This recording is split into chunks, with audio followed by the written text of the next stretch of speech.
Now back to Morningline. Here's Steve Helms. And welcome back, folks. Thank you for joining us on this terrific Tuesday, June 28th it is. And it looks like to be a very nice day. I think we're going to have a little bit of milder weather. 862-9977-1-800. 375-0056. Those are the numbers you can call in, ask a question of our next guest, who happens to be Curtis Trent, and he is running for the 133rd District. Good morning, sir, and thank you for joining us. Good morning. Thank you for having me. Oh, you're very welcome. And before we launch into it, it feels a little bit strange to be on the other side of the microphone, so to speak. I've been listening to Morningline for many, many years, even back when it was John DeClue as the old host. I don't know how many of your listeners go that far back. And then, of course, it was the Billy and Bonnie show after that, and listened to them for many, many years. Billy who? Billy Long. Yes, no, that's a long time. It's been a while. So, yeah, no, we appreciate you being a listener of the show. Yeah, and of course, nothing against the hosts, but even the callers are half of the entertainment that you want to listen into the things they said. Another name from the past is Boris. I don't know how many people remember Boris, who called in. Unfortunately, he's passed away now, but he was a good caller from the area that I was in. I actually got to know him personally. And he was a real good gentleman, real good on the political topics of the day. And unfortunately, recently we had another longtime listener pass away and caller. So we that's the circle of life, as it were. But yes, we appreciate that. And so tell us, you've told us a little bit about yourself that people can design. But tell us a little bit about yourself for those who don't know who you are. Well, certainly, as you can guess, I'm come from a long-time listener here in Ava, Missouri. It's where I grew up in a rural small business type environment. My family's actually been in the state of Missouri for a long time. If you can imagine, we had an ancestor in the Battle of Wilson's Creek, which is very fortuitous in a sense, because that is actually in the district that I'm seeking to represent. And my small farm background has also been very important in this race. And I think that's a big reason I've been endorsed by the Missouri Cattlemen's Association, and spent a lot of time when I was growing up feeding cattle and bucking hay and shoveling manure onto the garden, out of the barn and onto the garden. You get to do more of that if you go to Jeff City. Yeah, I was going to say, I think that's good experience for the job that I'm seeking now, unfortunately. Of course, after growing up, moving off the farm, I came to Springfield, went to Missouri State University for my undergrad, went to St. Louis University for law school. I'm an attorney. I've been practicing Social Security disability law here in town with Parmalee. And so I was very interested in the discussion that you were having before the break. And I certainly think that I've seen a lot of things, and you were making some good points. And maybe another time we could get into that. There's a lot of things that system could stand to make it better and stronger, and do the job that it's intended to do in a more efficient way. And a side note, real quick, let me interrupt you. And I like that point because a lot of folks that work in the system, like those who work in the Child Services Division, when you talk down to those who are actually in the system, is where you're going to find improvements that make sense and don't take away the ability of someone who truly needs the service to get it. Sorry about that. Yeah, no, that's just fine. And before I went into practice, I was a legislative aide to Congressman Long.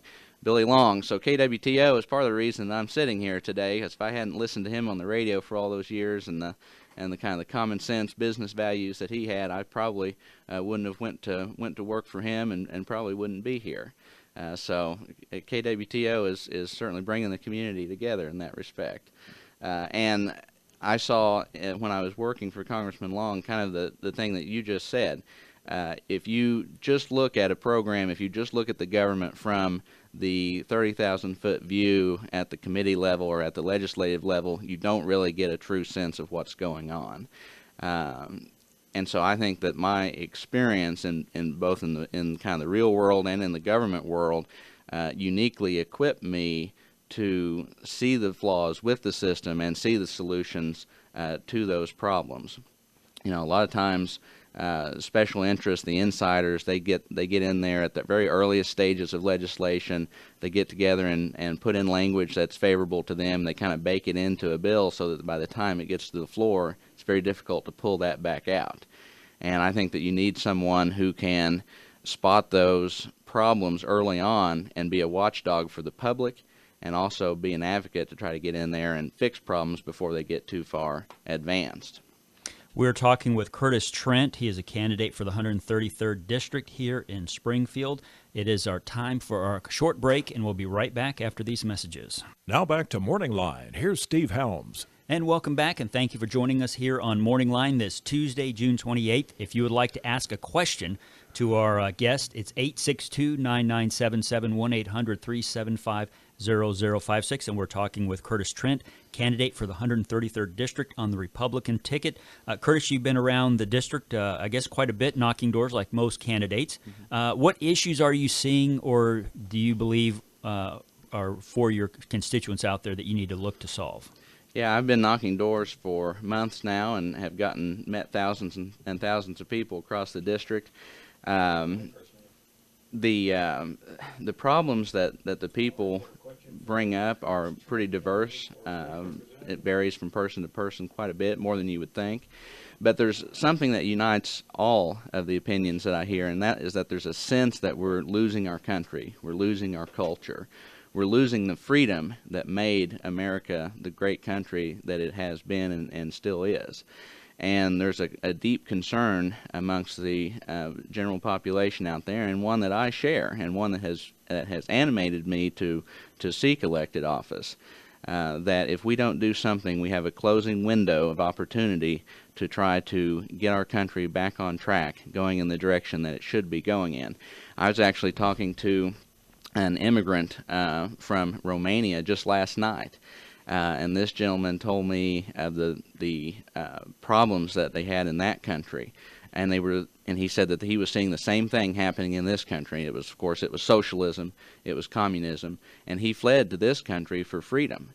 And his point was, if America allows the same thing to happen to it that happened to Romania and so many other countries, and the freedom is lost, then where do we go? He said that he could pick up and move to another country and learn another language. He'd done it before, but how many Americans could do that? It's not something that I would think that I could do or would want to do, and so we have to preserve the freedom of this country here. And how do we do that? The Constitution. The Constitution is the binding document, the base law that the American people wrote to safeguard the freedoms that pre-existed that document. A lot of times we talk about the Second Amendment, right to own a gun, we talk about free speech rights, we talk about religious freedom, freedom of consciousness. Those are freedoms that pre-existed government. Those are freedoms that we possess as human beings. And to the extent that our government is not protecting those, our government is derelict in its duty and its obligation to the people.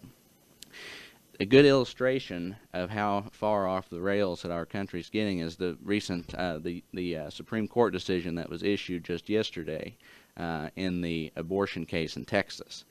And I haven't had time to study the entire case in detail, but I did pull out some what I thought were very telling and very interesting quotes from Justice Thomas.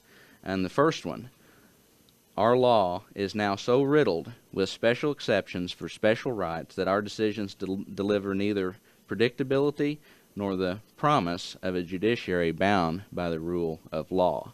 And that's one of our Supreme Court justices. Right. We have a caller, Rufus. What is your question for Curtis Trent today? Yeah, well, I got a couple here, but I wanted to comment. He said he went all the way back to Duluth. I go back to Bill Ring and Joe Slattery. I'm probably older than you are. Maybe a year or two. Could be. Yeah, I voted in my first election was in 1964, and I voted for Barry Goldwater. I've been a Republican and conservative ever since, but I'm real disappointed now, and I'll tell you why. I know Billy Long been supporting Donald Trump, That's why I'm voting for Billy Long again. Are you supporting Donald Trump, sir? Yes, absolutely. I think that it would be pretty shabby to seek the nomination of a party, of the Republican Party, and yet not support the candidate that the people of the Republican Party, the people selected to be the party's standard bearer, the party's nominee. So yes, I'm supporting Donald Trump. Okay, are you going to be on my ballot in Republic? Probably not. The district doesn't go quite as far as Republic. So Good, I'd vote for you. I appreciate it. God bless Donald Trump, and God bless America, and thanks for talking. Thanks for calling in, I appreciate it, Rufus. And so how at the state level, what can we do to address some of these issues that you brought up? Well, I think there's some things that we can do structurally.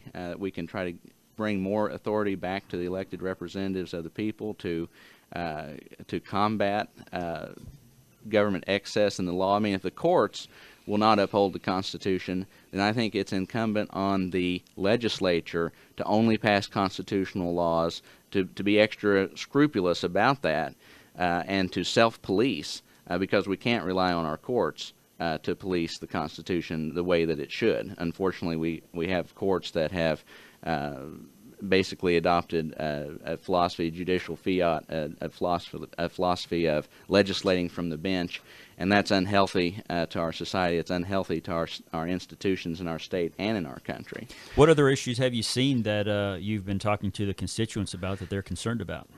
Tax and regulatory issues are a big thing. Of course, I'm a very big supporter of tax and spend limitation amendments like the Hancock Amendment, and I'm very proud that I've been endorsed and being supported by Mrs. Mel Hancock. Of course, I got to know former Congressman Mel Hancock pretty well before he passed on, and his wife is supporting me in part because of my commitment to the tax and spend legislation that the people of Missouri passed, and the former congressman devoted his life to advancing in the state and on the national level.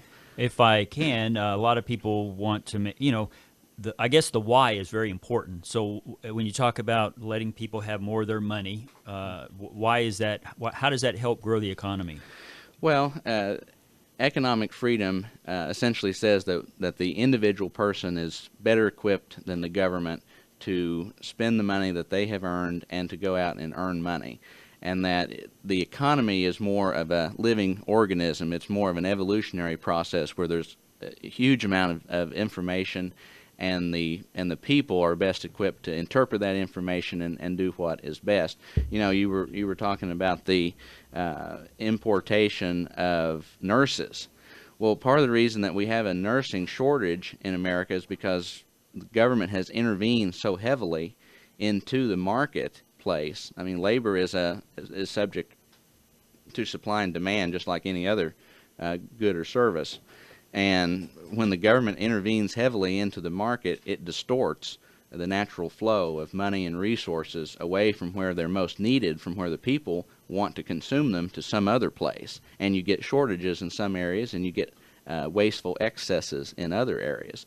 So freedom is not only the ends of good government, it's also the means to a prosperous society. And if we would first look to maintaining the individual liberty in this country, the material blessings of society would flow therefrom. Kind of like in the Bible, and King Solomon, because he asked for God's wisdom, the other things, the earthly things, were added to him. And I think that that's the approach that we should have to government. We should look to the virtuous things, to freedom and morality, promoting those things in our society. And as we've seen throughout our history, if we adhere to those principles, then the material blessings, the wealth, is added to us. Anything else that you've talked to voters about, constituents about? School choice is another big one that a lot of people bring up, and I think is a critical issue, because I feel like we're really losing the younger generation in many ways. You have the Bernie Sanders style socialism that a lot of younger people have bought into, and I mean that's just an anathema to a free society. I mean, that's not the direction that we want to go in. That would be taking us back into the swamp of totalitarianism that our ancestors fought so hard to deliver us from. So I think our schools need to be teaching the Constitution and the Declaration of Independence and the longitudinal history of the United States and the West, the story of liberty, and how it has developed and what has brought us to the juncture that we're at right now. You know, the founders set up our school system to transmit the values of the Republic, to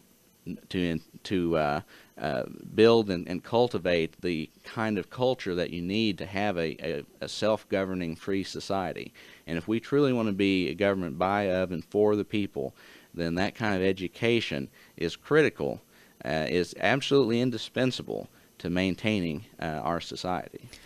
Curtis, we have about 1 minute left, and if you would, just share the last few words you would have, and then also tell the listeners where they could go to get more information about your campaign.